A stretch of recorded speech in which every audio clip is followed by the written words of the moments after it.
Hey, what's up, guys? This is Matt from the future. Just wanted to chime in real quick and say a quick warning. The audio from my guest's side isn't as great or as clear as I would have wanted it to be. You'll have to forgive me, as this is the first time I've tried to do a recording session like this, but I'm learned a lot from this one and hope to make a lot of improvements in the future. And with that out of the way, thanks for tuning in. Enjoy. Greetings, nerds, and welcome to the very first episode of Grey Shame Chronicles here at MK Mini Studio.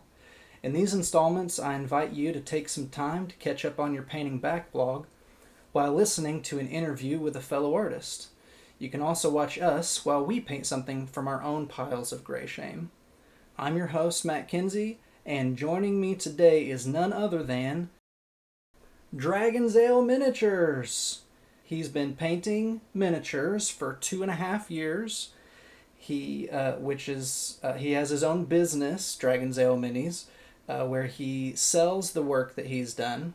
Be sure to follow him on Instagram as well, at Dragon's Ale Minis. I'll have a link in the show notes. Welcome, sir. Hello, thanks for having me. It is my very great honor. I'm grateful that you have accepted my invitation and that you've decided to help kick off this journey of what I hope and think will be a pretty fun, pretty successful little endeavor. Absolutely, I'm glad I could make it. Okay, so I want to real quickly talk about when we first met, which was at our local convention in southern Missouri 2 years ago. And when I saw your booth and the minis that you were offering, I was thinking about how impressive they were, how good of a job you did. I said to myself, they're probably the best painted minis I'd seen in person. And then I found out that you've only been painting for about 2.5 years, and I think that's insane. Oh my gosh, thank you so much. I appreciate that. You're welcome. And then we connected that year. And then the following year, because that was actually our first annual convention. Yes. And so the very next year, we actually teamed up together at the second annual convention. We did a thing we called Minis with a Mission, which was a charity auction. We both painted a starter set from Conquest, and then that was auctioned off, and the money went to a nonprofit group in Paducah called the Dice Alliance. So let me go ahead and ask you, with introductions out of the way, what is it that you'll be painting tonight? I have just started, actually, while you were saying that. I'm painting a Cobra Mode model. It's a little ninja guy. It escapes me what he's actually called, but I printed 3 of these guys. I've got another one right here. He's still gray from my pile of gray. Right. My Grey Shame. Mm-hmm. But I've been waiting to get this bad boy painted up, so I thought this was a great opportunity. Okay. And what did you say it was again? He's like a little ninja. It's a little triage of ninjas. They're from Cobra Mode Miniatures. They do kind of homebrew models. I really like the style. Okay, so it's not tied to anything in particular. Correct. They kind of have their own world and lore built around all their models, and they kind of, I believe they all tie together, and they do come with 5e character sheets, but I never actually play, so I just paint them because they look cool. Okay, so then it's D&D adjacent initially, not that it has to stay tied to that. Correct. Okay, well that's pretty neat. As for me, I've been sitting on these few fellows for a while now. I've got more downstairs. Some of them I just finished printing yesterday. But these are guys that I made on Hero Forge. and I'm going to use them as a team that I'm going to call Brute Force, and they're going to be for a game called The Doomed by Osprey Games. But these are the first two that I had Zenithal, and I couldn't decide which one I should start with. So, which one do you think? This guy is like Big Axe Shield Man. He's kind of supposed to be like the leader of the team. Mm-hmm. And then I've got this guy with a huge runed sword and octopus tentacle arms. I like the tentacle arms. Alright, so let me go with this guy then.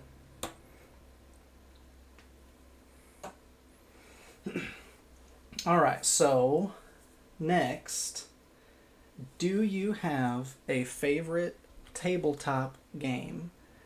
It doesn't necessarily have to be miniatures, but just a favorite tabletop game. That is a very good question. Hmm. Well, I played a lot of tabletop games. Two immediately come to mind. I really enjoy a board game called, let me think. The Loop. It's called The Loop. That sounds familiar to me. I believe I've mentioned it before. I do love that game. It is a cooperative game.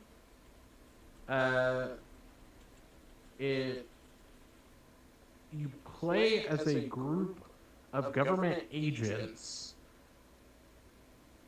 that are teaming up to take down an evil time-traveling scientist. Oh. And the game is super difficult. We've only played on the easiest game mode, or the easiest difficulty of the easiest game mode, and we usually lose. Oh, wow. But there are multiple difficulties and several game modes. We just have not mastered the first one, so we kind of stick with that. Wow. Yeah, I admire your persistence. Thank you. Sometimes I've gotten a hold of a few games in my day, and I decide after just like super dying very fast repeatedly that these games are not worth my time anymore. And Understandable. So I don't guess I have that same level of perseverance as you. But I mean, if it's fun, then that's good. It is fun, and I think it helps that everyone's in it together. Right. And we did end up winning eventually the first time that we played. Okay. So we kind of felt the taste of victory. And it made you want to come back for more. Yeah. And you're like, we can do this. We just have to do it. We have a chance. There you go. That's the idea. All right. Tell me, how did it all start for you in terms of painting miniatures? What drew you in? What made you decide to start giving it a go in the first place? That's another great question. It's the same way. Well, no, I shouldn't say that. It's the same way that I got into resin printing. I started off with plastic printing. FDM, classic. Mm-hmm. And then my brother-in-law, or my now brother-in-law, asked if I could print miniatures. And I said, no. Can't do that. Not on a plastic printer. And this was before. Now, like, lately, you'll see people FDM printing miniatures to kind of, like, show what FDM can do, which it's still a bit of a stretch, but if you're not going to paint them, or you're not great at painting, then they are pretty decent. Sure, and I could see that. It's pretty cheap. And it's safer. It is a lot safer. But at the time, that was not a thing yet, so I said no. And then kind of people were asking, and I was trying to start my Instagram page, which at the time was uh, the IP guy, which was kind of a weird name. I don't Indeed. remember why I chose that.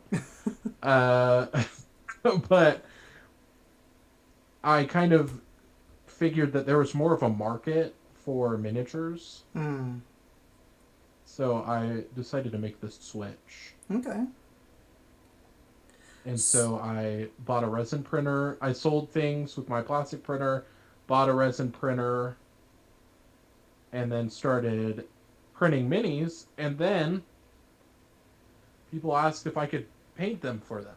And I said, no, I cannot do that. I Right. have no painting ability. I don't have paints. I've never done this. I can't do that. Uh, but then people kind of kept asking me, and I thought, well, it seems like there's kind of a market, so I guess I'll give it a shot. And it was pretty atrocious. Atrocious. Yeah, it's pretty bad. I still have my first models. They're sitting on a shelf in the room. Mm-hmm. Uh, but yeah, I was using paints that are for model cars. I didn't know that. Uh, they were not acrylic paints. I can't remember what they're called. What those kinds of paints are called. You have to use the mineral spirits. Like enamel or something? Yes, enamel. I tried to make an enamel wash Oh boy. uh, out of my paints. Probably dangerous, but I survived. Man, it's Um, fun the things that you kind of come up with and try and just do without really knowing whenever you first get going. per, I agree. But it's part of the learning process. Yep, but that's kind of how I got into it. I did not understand what I was doing, and that kind of compelled me to try and figure it out. Hmm. The sort that engages in a challenge. Yeah, yep, that's kind of what I do. All right. Do you have um, well, I guess this kind of ties into a question that I was going to save for later, but I'll go ahead and do it now. Do you have a favorite piece that you have painted? Hmm. Do I have a favorite?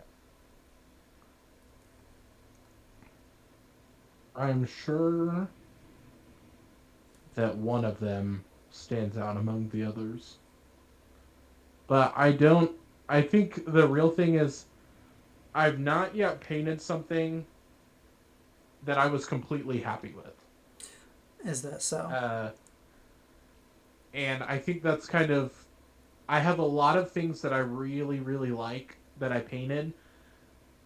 But then when I really think about it, I'm like, but if I had taken the extra 20 minutes to fix that, then it would be my favorite. You know what I mean? Yeah, yeah, But I yeah. get really impatient when I'm working on something. I lose motivation, uh, and so I have to really knock it out right straight away. Okay. Yeah, no, I, Um, I can relate. I'm certain that nobody else watching besides us two ever struggles with impatience and the elusive finish line. absolutely, absolutely, just us, definitely just us. All right. But I would say, oh man, okay, so I did a One Punch Man figure, Okay. a scale figure, and I think it is my favorite project. I wouldn't say it's my favorite mini that I painted. It is technically a miniature, I guess. It's like 1/10 scale or something like that. Yeah, I remember it was something pretty large. I believe you had told me about it before. Yeah, it's pretty big, and I love how it turned out, and I'm so happy with it. Um, but as far as actual like mini painting, I painted a Deathbringer a couple months ago, and I am extremely happy with how it turned out. Do you have it with you? Yeah, I can grab it. Absolutely. I think that a few of us would be delighted to see. Yeah, give me one sec. Just mix this up. I'm Yeah, gonna. no, I get it. I get it. You take your time. Okay, let me. It's actually right above where we're painting. Let's see if it'll focus. Oh, wow. Yeah, It's man. pretty. Ooh. I love it. So I've seen There we go. a model like this before. It had a different helmet, but it was almost the exact same motif. So I get it. But I Yeah. love that shield. Thanks. Non-metallic, right? Yep. Dude, it looks super good. Thank you. It's really funny. I can't say this every episode, but I just painted um a character from Conquest back several weeks ago now, and it was a commission piece, but I did non-metallic metals on it, and it was my first real go at that, and I think it's my favorite piece that I've done, Yeah. but I don't have it anymore because it was somebody Oh. else's. You know what I mean? Yep. That's So the tough thing painting I commissions. agree. I agree. But yeah, dude, that looks great. And now what you need to do is you said you still have some of your first minis. Oh, you're right. You're So right. now you got to go grab one. You don't have to. But I if you're can. willing, it would It's be a close delight. by. Here, give me one sec. Yeah, I keep pulling you away from your paint station. That's okay. My goal is just to paint the mask. Okay. That's my goal. Okay, I'll be right back. What am I doing? Forgot to use my handle. Okay. I had to take my headset off. That's all right. Okay, I shouldn't say it's atrocious. Because now when I look back at it, it's not that bad. As far as the actual paint job, it's more about the technique, like using the enamel paint. Right. See if it'll focus. Focus for us. Let me turn the lights down again. Okay. It's interesting to me that you grabbed a guy that has a very similar feel to the Deathbringer that you just showed us. Maybe that was That is intentional. true. This is the first model I painted. Yeah. I mean, you can tell, but you can't tell. I mean, it looks good. It's a fun little guy. Yep. I have also, I've got some of the first things that I ever painted, but they're way far away from me. I'm not going to go get mine. That'll Okay. be for another episode. Another time. But no, yeah, I get it. Whenever I first started, I got a set of Master's Touch acrylic paints, which is the Hobby Lobby brand. Ooh. Just because I could spend the least amount of money and get the most colors out of it. Yes. But they're for like canvas painting or whatever. They're not miniatures paint. They were thick and gummy and brush strokes everywhere. You know. Yep. All right. Well, thanks for sharing. I really enjoyed those. Yeah, no problem. In the time from when you started painting until now, can you think of a specific time when you had a real breakthrough with the hobby? Hmm. Time when I had a real breakthrough. I would say when I started painting Crisis Protocol. Go I on. would say it's not necessarily a specific moment, but a specific time period. So before I started painting Crisis Protocol, I had only painted resin printed models. I hadn't painted a single plastic model, Okay. and that was about a year and a half ago that I started. So I painted for about a year on just resin printed models. Then I started painting plastic printed models, or not plastic printed, sorry, plastic models, Mm-hmm. which is Crisis Protocol. And one major thing is I bought the core set, which isn't necessarily what I wanted to paint as far as characters go, because what I wanted was to paint the Guardians of the Galaxy. Okay. Um, but I needed the core set to actually play the game so I could get other people into the game so I could justify buying an entire faction There you go. to then paint and have that. Um, so I painted it very quickly, um, not necessarily haphazardly. I just painted it over a relatively short amount of time for me, for the like 11 characters plus all of the terrain. It was like 2 months or something. Okay. Might have been less even. I'm not sure. But in that time, one, I painted so much, and Sure. the quality of the models was a step up from what I was painting before that. Um, but also, resin printed minis, when you're printing them yourself, are pretty cheap. Yeah. So I just kind of like painted, and I was having fun.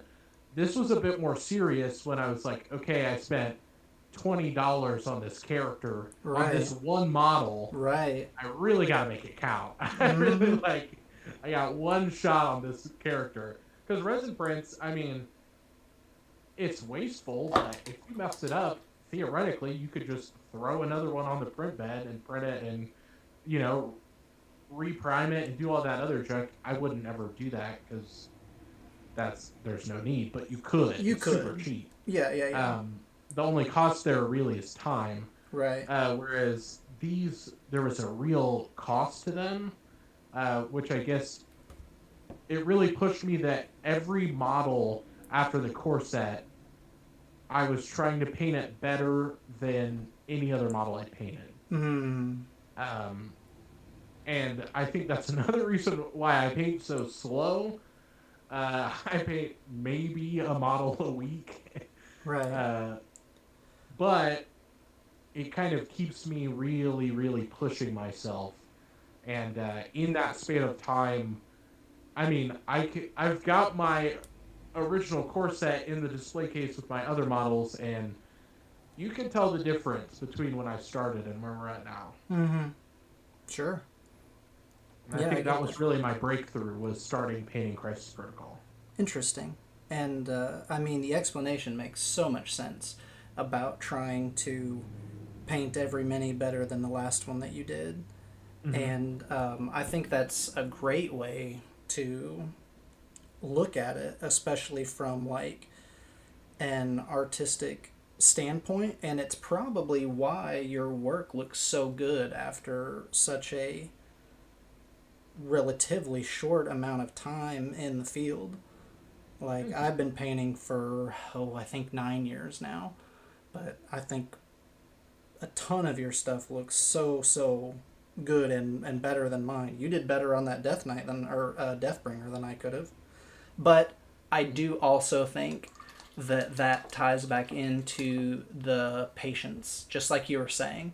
It's like, okay, I could get this many knocked out in half the time and it looked pretty good, but I could really dig in and give it my all if I'm willing to spend the next week. You know what I mean? Yes, Just like you were saying. I know exactly what you mean, and that Deathbringer is actually a perfect example, because I bought that Deathbringer just for that reason. It was a random model from a game I don't play. It had no real there was no real reason for me to paint it. Right. But I wanted to specifically dig in and see how far I could push myself with that specific model. And I painted him over the course of like 5 weeks. Yeah. It wasn't like, oh, I'm just gonna knock this out. Or it might have even been 2 months. It was a very long time Right.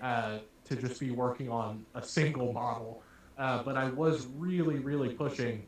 Uh, Although the reason why I think it might have been, I say like 5 weeks or 2 months, because I think that realistically, the first month I worked on it, you know, every other day.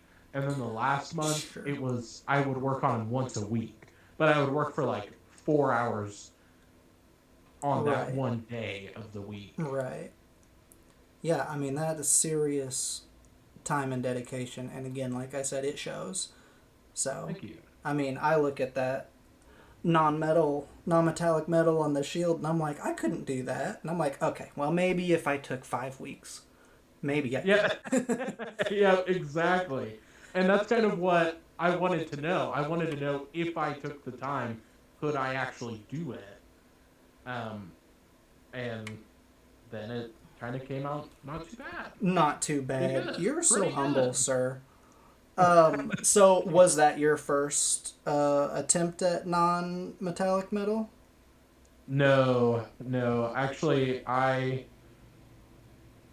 that was like my 50th attempt at non-metallic Oh, metal. okay, okay.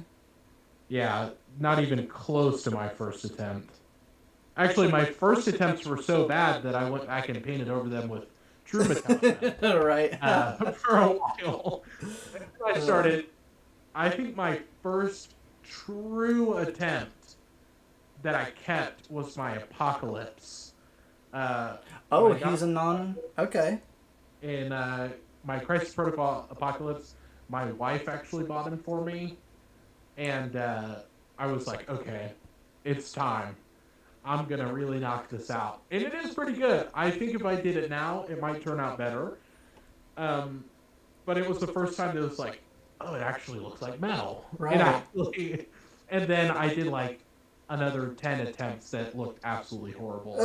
And it's been pretty hit or miss. I'm finally starting to get to the point that I've tried enough that I can get something that's almost convincing.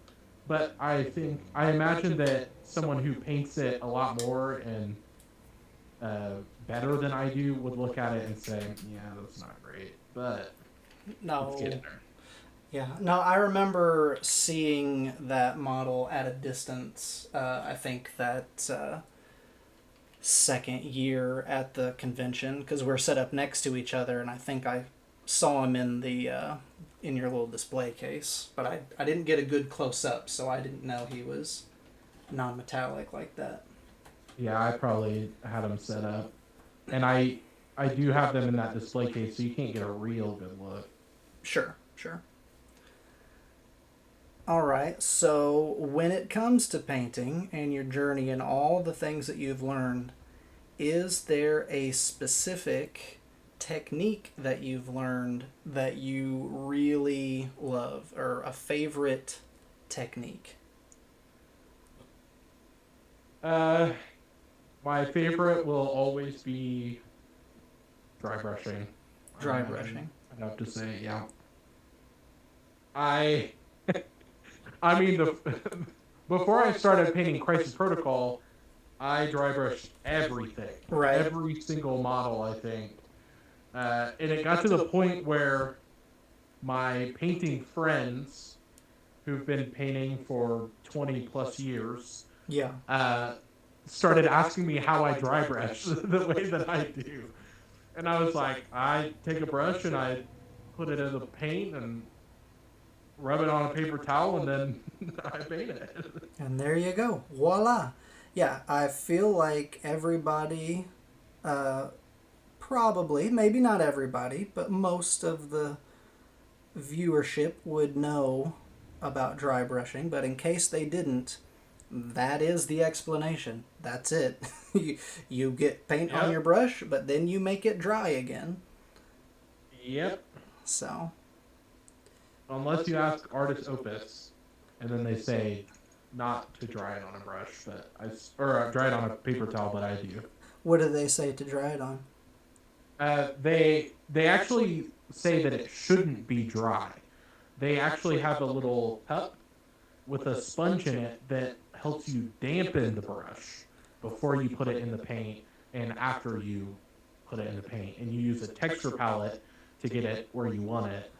Oh, very interesting. Yeah, I saw somebody painting one time and pull out one of those doohickeys, but I did not quite understand what I was seeing, and they didn't explain it. So, okay, that makes more sense. Yep. Very neat. Dry brushing. So they were just astounded then. They said, your dry brushing is the best dry brushing. Yeah, they said that their dry brushing always looks chalky. Oh, And okay. I can see mine that looks too. really good, and I don't know why. I guess I just eventually I did it so much. I was dry brushing like every single day for 7 months or something. Right. Everything I did, I dry brushed it. Uh, so I don't know. I honestly don't know. Very good. Okay. What do you hate about painting? Hmm. About mini painting in general, Yeah. I would say. Hmm, hate base coating. That's what Base I hate. coating. Okay. And I never understood base coating or why people said that they hated base coating until I started painting models up from Black Prime. Because I used to always zenithal. Actually, my method used to be when I started painting Crisis Protocol, I would zenithal prime, I would base with speed paints, and then I would layer on top of that. Mm-hmm. I eventually just decided to cut out the middleman and not use speed paints, and then I also stopped zenithal priming. Okay. Um, and once I got to that point, like what I'm doing right now, painting from black, Yeah. I started to understand. Yeah, it's kind of annoying to base coat everything. Uh, it's kind of a necessary part of the process, Right. but for some reason, like sometimes I just want to get to layering and In detail. uh, yeah, detail and glazing, and then the base coating is just kind of getting in the way of that. Or sometimes I do like what I'm doing today, and I just skip base coating, and then I'll regret that in probably tomorrow when I go to paint the rest of it, and I have something nice and polished, and I get paint on top of it when I base coat. Mm-hmm. Yeah, I see what Because you then mean. it's just my fault. That's Right. just my fault. It's just like, there is no one here to blame but me. Yeah, exactly. Yeah, I hear you. No, I get that. I get that. It is there. I tend to feel that there are times when it can feel kind of like trudgery. I don't think that's a word. Like you're just, come on, we got to get this part so we can get to the good part, but it's going to be a while before we get to the good part. Yes, exactly. Or I don't know if you do batch painting. Whenever I you've got 15, 20 of the same guy, essentially, and you're like, okay, now here goes the black on all of them. All right, now here comes all the metal on them. All right, now I'm going to do all the brown on them. Have you ever done that? I did that once. Yeah. So When I started painting Quar, okay, yeah.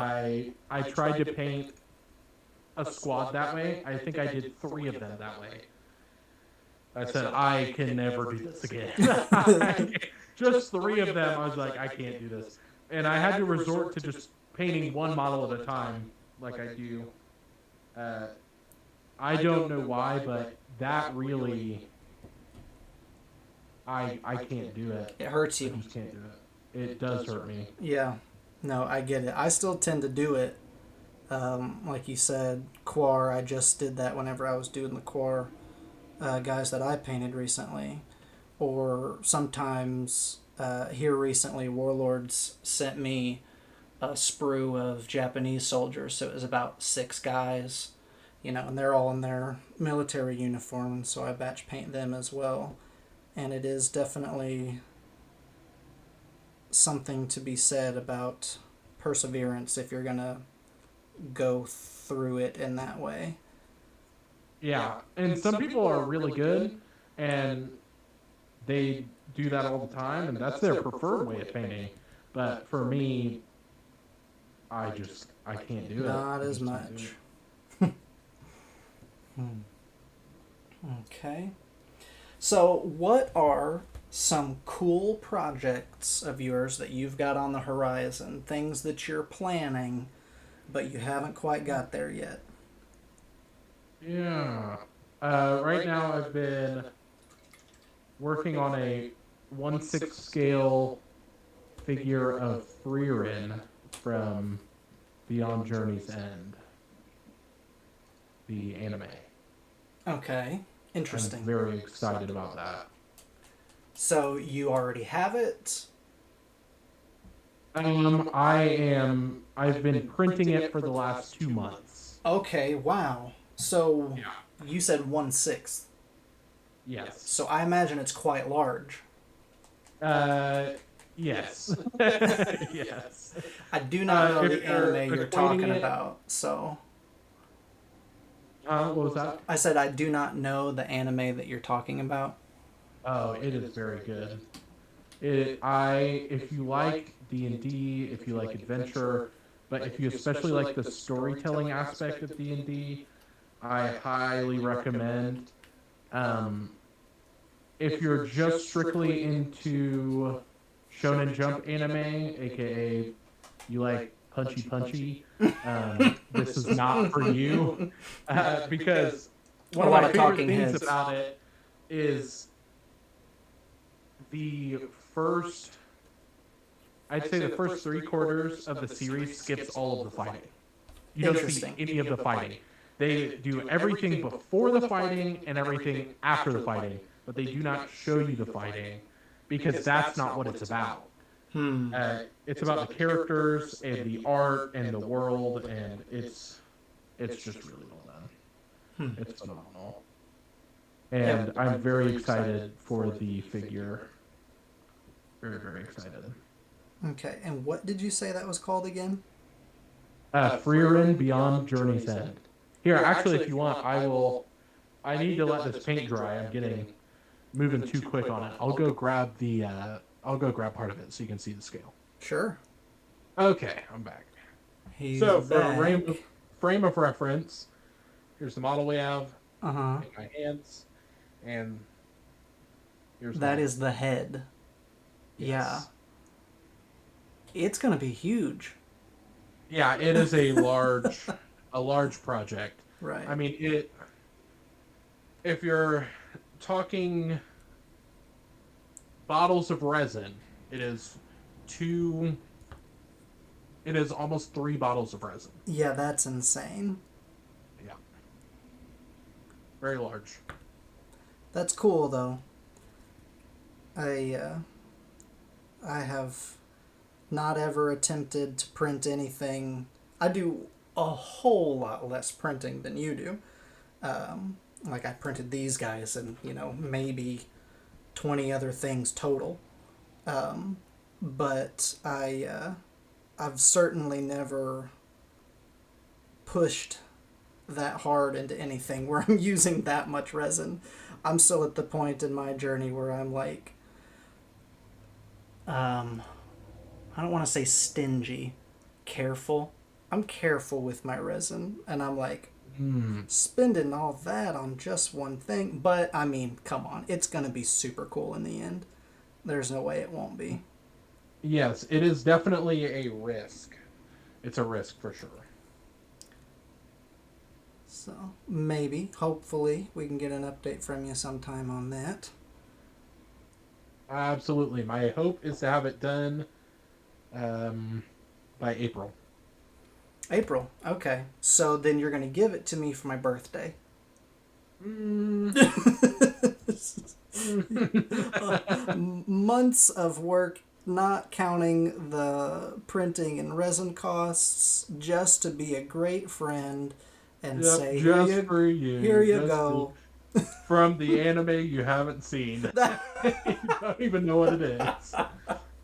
Yeah, well, That's how I convince you to watch it. well, that might be a plan. That might be a good plan. Hmm. Um, all right. So why paint? What is it about it that motivates you and keeps you coming back for more? I'm in pretty deep at this point. That's true. I'm pretty well invested in the hobby. But I really enjoy it. So it's not competitive, but it is. It can be competitive if you want. Naturally. Uh, I've not really made it competitive, uh, but I do compete with myself, I guess. And even though it is competitive, it's still relaxing. Just kind of Right. sitting, put on some music or video, Mm-hmm. and just kind of enter flow state, paint for a couple hours. It's not wasting time, but it's not necessarily productive unless you're planning to sell it. Yeah, I mean, Or unless you have a goal. I shouldn't say that. yeah, I I always have a goal. you do have a goal, and I mean, even then, I would. Obviously, I'm a big fan. I'm so much so that I'm starting this channel and everything, but there is no way anyone could convince me that painting is wasting time. It is Great. creation. It is art. So there are so many other much worse things you could be doing that would be truly wasting time. For You said it yourself, you'll put on a show or whatever, and so you could just be sitting and watching that show and not producing amazing works of art. That would be that a is true. waste. So that's what I have to say about it. But yeah, and then you said about being competitive with yourself. I think that just echoes back to what you were saying earlier about making each mini better than the last, and that's a great philosophy for any painter to have, I say. That is true. All right, and what would you say to someone that has considered getting into painting but hasn't pulled the trigger yet? Hmm. I would say, that's a good question. I would probably try and find somebody else, like find a group who does it as well. I think that's the biggest thing as a starter that you can do is find other people who already have an idea of what they're doing. And that's going to be difficult because not everyone has that luxury. But if you can find people to surround yourself with who know, who might let you try, you can test their paints. Um, but I guess really you don't even need to do that. The biggest thing is to figure out. Well, I don't know. I'm at a loss now. We're counting on you to have all the answers, sir. That is true. That is true. That is true. No, I think No, I think I would stick with that because I've made the most progress. I had the most help with my people from the local game store. I got a paint night, and they let me try their paints. That's why I use Pro Acryl. They kind of let me try all the different paints they had and the brushes, and kind of every step of my process is based on where they've guided me now. Hmm. That's what I would say. Yeah. And I think that the community, the camaraderie, just like you're saying, is almost definitely one of the things that has helped launch you to be as successful as you are in such a short amount of time. Agreed. I'm not a recluse. I'm very much a people person, but especially whenever I first got started painting, I definitely didn't know anybody or have a group or whatever. So much of it was just trying to figure things out on my own. Not even trying YouTube. But I mean, of course, at the time, I don't think there was even that much of a space for it. You know, you couldn't just go find, I don't know, a Squidmar or a whoever that, you know, shows you all of these things. Sure. Not like it is now. Agreed. All right. Well, have you got any closing remarks? Anything you want to share or comment on, or something you were hoping you'd get to say but I didn't touch on? Hmm. I would say it's never too late to learn new tricks. That's what I would say. Never too late. That's awesome. Yeah. And then, actually, I'm sorry, because now I thought about something I did want to go back to. I talked about, you know, something you would say to someone that's wanting to get into it or has thought about it. Just like whenever you were telling me about how you first got into it was because of 3D printing, and then people would ask you to paint, and you're like, no, I can't do that. I don't do that. And it's interesting to me how often we will limit ourselves True. because, you know, go to that statement that you made back when, to, you know, that Deathbringer that you just showed us. I still don't think anybody would guess that somebody painting for 2 years has painted that, but still. I I'm sounding like a broken record here, so I'm gonna move on. Um, all right. Well, you've almost got that mask painted, which you said is what you wanted to do. So you started at just black. Why don't you go ahead with what you're doing, and then give us a nice in focused look at the progress that you made. Okay. Give me 1 sec. Yeah, you're good. Because I'm over here with my guy, my octopus arm man. Actually, we call him Porter, and there's a really long story to that I'm not going to take the time to explain right now. Um, but I've been doing what we talked about earlier, you know, just blocking out the colors, doing the base coats, laying that down, getting them ready for the next steps. And you can see how, well, really plain and sort of sloppy it is at the moment. I'm going to refine it. But as compared to your guy, where you've just been doing the quote fun part and just focused on that one area.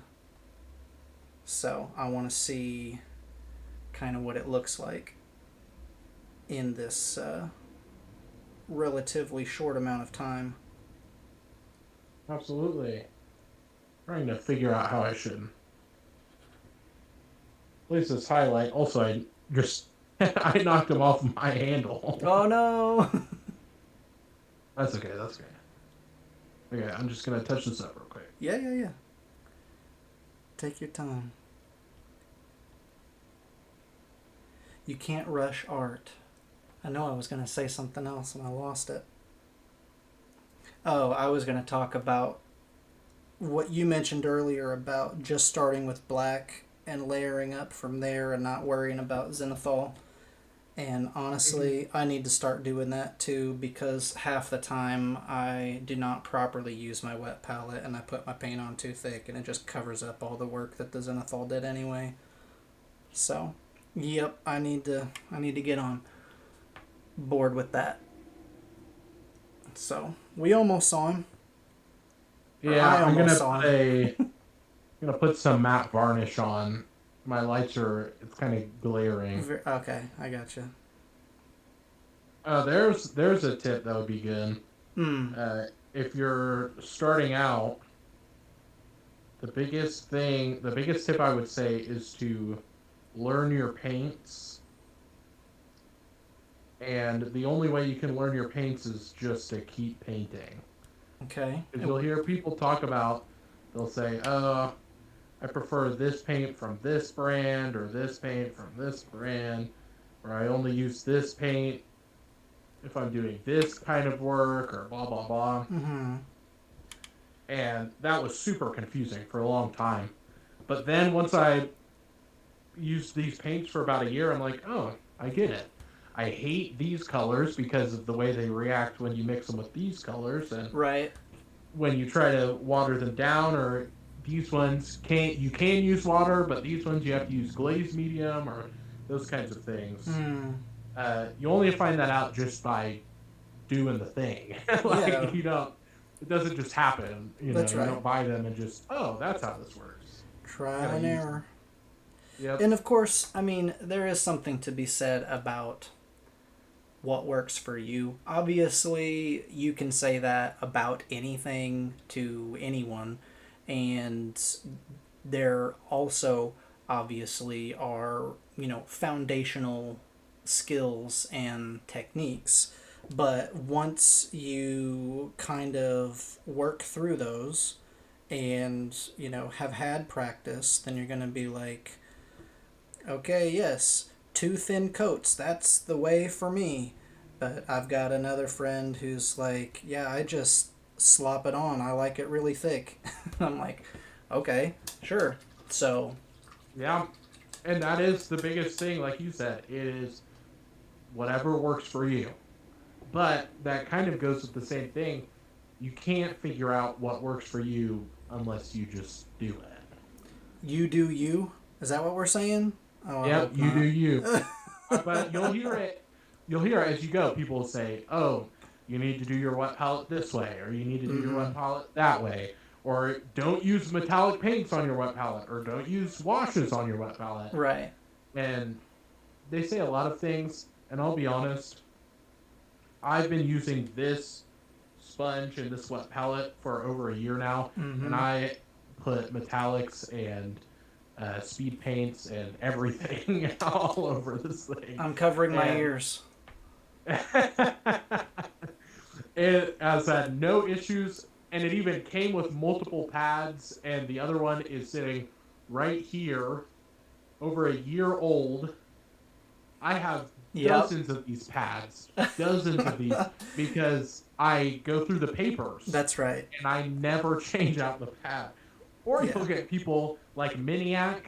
If you look at his wet palette, it's very sad for that wet palette. I feel very bad. You're like, okay, I think maybe it's time for a change. But what he does is he dilutes his paint on the palette. Yeah. On the sponge. He'll take the paint and then he'll rub it on the sponge. And so there's paint all over it. But that works for him. And he's a much better painter than I am, so I can't say anything about it. But that's kind of how it works. Okay, can we... How's that look? There we go. Man, it looks good. I love that gradient. For sure. Very nice. Probably, it's a little tough. I'm painting it about a foot away from my face. Yeah, I look up close, I'm like, okay, yeah, that needs that needs some adjusting. But for now, anybody that has not